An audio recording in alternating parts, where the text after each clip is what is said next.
ওই নির্বাচন আওয়াজ দিচ্ছে, সে নির্বাচন করবে না কোনো দিন, এটা আমি বলে দিতে পারি।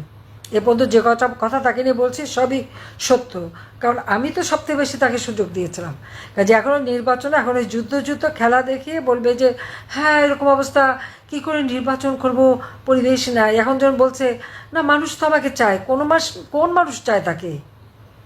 সে টাকা পয়সা দিয়ে 40 জনের একটা টিম বানিয়ে তাদেরকে দিয়ে সোশ্যাল মিডিয়াতে সেই কর্পোরেট পাবলিসিটি যেভাবে করে ওইভাবে কর্পোরেটের পাবলিসিটি, ওই পাবলিসিটির মাধ্যমে সে মানুষের মতামত নিয়ে আসছে। এটা তো সে ক্রয় করছে।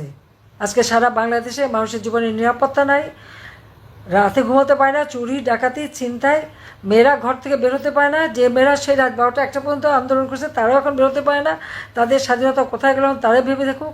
ছাত্ররা যারা আন্দোলন করেছে তারা এখন ভেবে দেখুক এখন তারা কেমন আছে। আর আওয়ামী লীগের আমলে, আমার আমলে আমাকে তো স্বৈরাচার, আমাকে খুনি, অনেক কিছুই বলা হচ্ছে, গণহত্যাকারী। হত্যা করলো কে? আমি তো জুডিশিয়াল এনকোয়ারি কমিটি করে দিয়েছিলাম, কেন সেই এনকোয়ারি কমিটিতে কাজ করতে দেওয়া হয় নাই সেটা আমার প্রশ্ন। প্রত্যেকটা লাশ তুলে যদি ফরেন্সিক করা হবে তাহলে আসল কথা বেরিয়ে যাবে, এবং যারা ইনজিওর্ড তাদের শরীরে যে বুলেট বেরিয়েছে এই বুলেট কে আনলো সেই তদন্ত বের করা হোক। এই সমস্ত অবৈধ অস্ত্র এবং থানা পুড়িয়ে দিয়ে যত অবৈধ অস্ত্র সেই অস্ত্রগুলি উদ্ধার করা হোক, অনেক রহস্য বের হয়ে যাবে।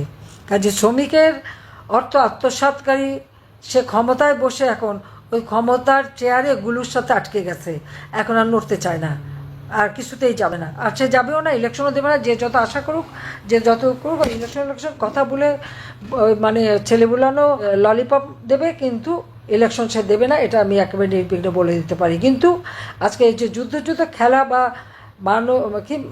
মানবিক করিডোর দরকারটা কি? মিয়ানমারে তো অনেক জায়গা আছে, ওখানে মিয়ানমারের বেঙ্গলে তাদের পোর্ট আছে, ওখানে অনেক জায়গা আছে যেখান থেকে যে কোনো সাহায্য সহযোগিতা তারা পাঠাতে পারে। তা বাংলাদেশকে কেন ব্যবহার করতে হবে? বাংলাদেশে এটা ব্যবহার করা মানে বাংলাদেশটাকে একটা মহা বিপদে ফেলে দেওয়া। তার বাংলাদেশের নিরাপত্তা, অর্থনীতি, সামাজিক নিরাপত্তা সব কিছু ব্যাহত হবে, স্বাধীনতা সার্বভৌমত্ব ব্যাহত হবে। আওয়ামী লীগ যতদিন ক্ষমতায় ছিল এই কক্সবাজার, সেই লাখাংশহরি থেকে সমস্ত এলাকার সেই বর্ডারগুলি সিল করা ছিল। আজকে বলছে বর্ডারের নিয়ন্ত্রণ হারিয়েছে। কেন নিয়ন্ত্রণ হারালো? রাষ্ট্র চালাতে আসছে কেন? চালাতে পারে না, চালাতে আসছে। নিজের দেশকে এভাবে সন্ত্রাসের দিকে ঠেলে দিচ্ছে। কই আমরা থাকতে তো সেখানে তো আরাকান আর্মি ছিল, কিন্তু বর্ডারে তো আমাদের পুরো নিয়ন্ত্রণে ছিল। কিন্তু কয় মাসের মধ্যেই অর্থনীতিভাবে ধ্বংস, আর দেশের এখন স্বাধীনতা সার্বভৌমত্ব ধ্বংস করার জন্য সেই চেষ্টা। তার অসুবিধা কী? তার তো মেলা টাকা বিদেশে রাখা আছে, এক সময় ফুরুত করে চলে যাবে আর দেশের মানুষ তাদের বিপদে ফেলে যাবে। কাজেই শ্রমিকের অর্থ আত্মসাৎকারী, শ্রমিক আদালতে সাজাপ্রাপ্ত ইউনূসের, তার আর রাষ্ট্র পরিচালনা করার কোনো অধিকার নেই। সে অবৈধভাবে ক্ষমতা দখল করেছে, অসাংবিধানিকভাবে দখল করেছে। তাকে যে করেই হোক তাকে ক্ষমতার থেকে হটিয়ে দেশের স্বাধীনতা সার্বভৌমত্ব রক্ষা করতে হবে, আমাদের কৃষক শ্রমিক মেহনতি মানুষের স্বার্থ রক্ষা করতে হবে, মানুষের জীবনের শান্তি নিরাপত্তা ফিরিয়ে আনতে হবে। এবং আজকে আমাদের বর্ডার আপনারা দেখেছেন, ইউনূসের পররাষ্ট্র উপদেষ্টা বলে দিলেন যে কক্সবাজারের ওখানে যে বর্ডারটা সেটা নাকি তাদের নিয়ন্ত্রণে নাই। এটা কোন ধরনের কথা? 2024-এর 5ই আগস্ট পর্যন্ত আমি যতদিন ক্ষমতায় ছিলাম ততদিন তো ওই বর্ডার আমার বাংলাদেশের নিয়ন্ত্রণে ছিল, সম্পূর্ণ নিয়ন্ত্রণে ছিল। আজকে কেন নিয়ন্ত্রণে নাই সেই জবাব ইউনূসের কাছে চাইতে হবে। আজকে সে যে পদক্ষেপ নিচ্ছে, যা করছে ওখানে, তার ফলে কী হবে? ঘোষণা দিয়েছে কোথায় ভারত আর পাকিস্তানের গোলমাল, কাশ্মীরে একটা জঙ্গি কাজ হলো, তার প্রতিবাদ না করে সেটা নিয়ে নানা ধরনের কথা বলা। এ তো আপনারা দেখেন বাংলাদেশের উপরে কিন্তু এই সন্ত্রাস এবং জঙ্গিবাদের একটা দুর্নাম চলে আসে। তারা বাংলাদেশটাকে একটা জঙ্গির দেশ হিসেবে কিন্তু এই ইউনূস গংরা তৈরি করেছে। সেখানে কি হবে সেই জন্য ইউনূস সাহেব বলে দিলেন কি যে আমাদের যুদ্ধের প্রস্তুতি নিতে হবে। কার সাথে যুদ্ধ করবে, কোথায় যুদ্ধ করবে, কেন আমাদের এই যুদ্ধের প্রস্তুতি নিতে হবে, আমার প্রশ্ন সেখানে। এবং সেই প্রস্তুতি কার বিরুদ্ধে? আমরা তো যুদ্ধ চাই না, আমরা তো শান্তি চাই। সকলের সাথে বন্ধুত্ব, কারোর সাথে বৈরিতা নয়। আজকে যদি এই যুদ্ধের তার আয়োজন করতে হয় আর সেই যুদ্ধের প্রস্তুতি নিতে হয়, তার কি দাঁড়াবে? কারোর সাথে যদি সংঘাত বাঁধানো হয়, তাহলে বাংলাদেশের অর্থনীতি ইতিমধ্যেই ইউনূসের বদৌলতে 6 মাসের মধ্যে অর্থনীতি ধ্বংসপ্রাপ্ত। আমাদের দারিদ্র্যের হার বেড়ে গেছে, অতি দারিদ্র্যের হার বেড়ে গেছে, মাথাপিছু আয় কমে গেছে, উৎপাদন কমে গেছে। আজকে হাহাকার সারা বাংলাদেশে। কই আওয়ামী লীগ সরকারে থাকতে তো সেটা হয়নি। আজকে কথায় কথায় লাশ পড়ে, এমনকি আমার ওলামা মাসাকরাও তাদের হাত থেকে রেহাই পায় না, মাদ্রাসা শিক্ষক রেহাই পায় না, ছাত্ররা রেহাই পায় না। আর আওয়ামী লীগের নেতাকর্মী তো তাদের কাছে কিছুই না, মেরেই নাকি সব শেষ করে দেবে। একটার পর একটা হত্যাকাণ্ড ঘটাচ্ছে, আর আওয়ামী লীগের সকল নেতাকর্মী মামলা এবং আমাদের হাজার হাজার নেতাকর্মীকে জেলে রেখে দিচ্ছে। একবার প্রতিটি উপজেলা জেলখানা ভরে গেছে আওয়ামী লীগের নেতাকর্মী দিয়ে। কেন? আওয়ামী লীগ কী অপরাধটা করেছে? আজকে স্বৈরাচার কে? সাংবাদিকরা কথা বলতে পারে, তাদের বিরুদ্ধে মিথ্যা মামলা, একটা ডিটেনশন কার্ড কেড়ে নেওয়া হয়েছে। শুধু তাই না, 3 জন সাংবাদিক তার তথ্য উপদেষ্টাকে নাকি কঠিন প্রশ্ন করেছে, সেই জন্য চাকরি চলে গেল।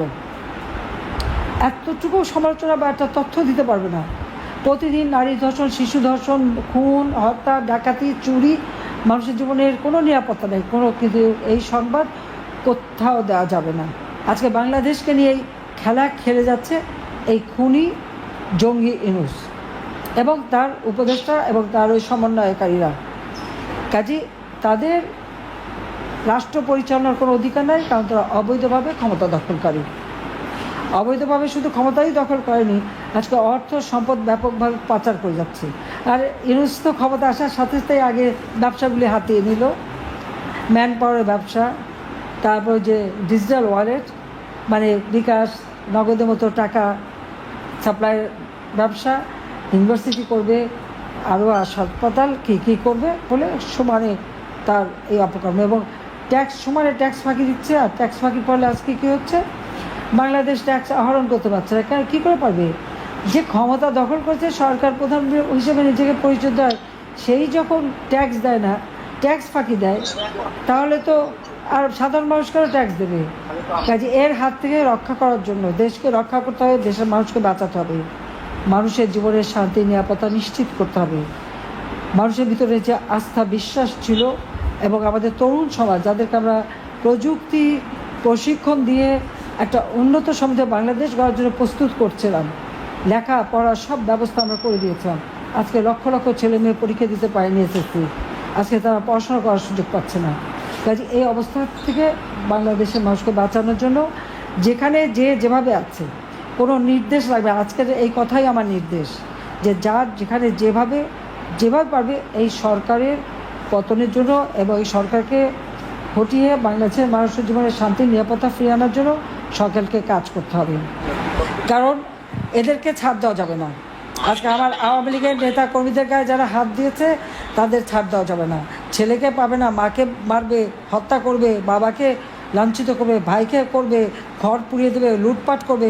এই লুটপাট করে কারা কোথাও কোন সম্পদ নিয়েছে সব খুঁজে বের করতে হবে। এই জন্য প্রত্যেকটা এলাকায় যারা সংযুক্ত আছে আমি তাদেরকে বলবো, এবং আপনারা সবাইকে আমার এই বার্তাটা পৌঁছাবেন, কোন কোন এলাকায় কারা কারা আমাদের আওয়ামী লীগের নেতাকর্মী বা আমাদের মুক্তিযোদ্ধাদের সম্পদ ধ্বংস করেছে, আগুন দিয়েছে, লুট করেছে, কোন কোন প্রতিষ্ঠান ধ্বংস করেছে, সমস্ত কিছু ডকুমেন্ট তৈরি করেন এবং আন্তর্জাতিকভাবে এটা প্রচার করতে হবে এবং সাধারণ মানুষের কাছে কথাটা পৌঁছাতে হবে। আমরা খালি মানে গ্রুপ করে কথা বললে হবে না, মানুষের কাছে কথাগুলি পৌঁছাতে হবে যে কীভাবে এই খুনি এবং জঙ্গি ইউনূস ক্ষমতা দখল করার পর এদেশের মানুষের উপর অত্যাচার নির্যাতন চালিয়ে যাচ্ছে, সম্পদ লুটপাট করে যাচ্ছে, বিদেশে টাকা পাচার করছে। আজকে তার সমন্বয়করা তো রাতারাতি আঙুল ফুলে কলা গাছ, উপদেষ্টারাও প্রচুর পয়সা বাড়াচ্ছে। কাজে জনগণের সম্পদ কেড়ে নিয়ে তাদের নিজের ফুলে ফেঁপে উঠেছে। মাত্র 8 মাসের মধ্যেই তারা যা বানিয়েছে, আমাদের মধ্যে দুনিয়ার দুর্নীতির মামলা দেয়, কিন্তু তাদের দুর্নীতিটা কি চোখে পড়ে না? মানুষের চোখে পড়ে। সেই জন্য আমি বলবো যে সবাইকে এক হয়ে কাজ করতে হবে এবং আপনারা যখন বসবেন কার এলাকায় কী কী ক্ষতি হয়েছে সেই কথাগুলি আলোচনা করতে হবে, সে আলোচনা করে সেগুলি রেকর্ড করে সেটাই প্রচার করতে হবে। কাজে এটি আমার নির্দেশ যে এখন আর সময় নাই, আমাদের দেশের স্বাধীনতা সার্বভৌমত্ব রক্ষা করতে হবে, দেশের মানুষের শান্তি নিরাপত্তা নিশ্চিত করতে হবে, দেশের অর্থনৈতিক উন্নতি সমৃদ্ধির পথে বাংলাদেশকে এগিয়ে নিয়ে যেতে হবে। তার জন্য এই জঙ্গি ইউনূসকে হটিয়ে আমাদের গণতান্ত্রিক ধারা অব্যাহত রেখে বাংলাদেশকে এগিয়ে নিয়ে যেতে হবে। সবাইকে ধন্যবাদ। জয় বাংলা, জয় বঙ্গবন্ধু, বাংলাদেশ চিরজীবন। খোদা হাফেজ।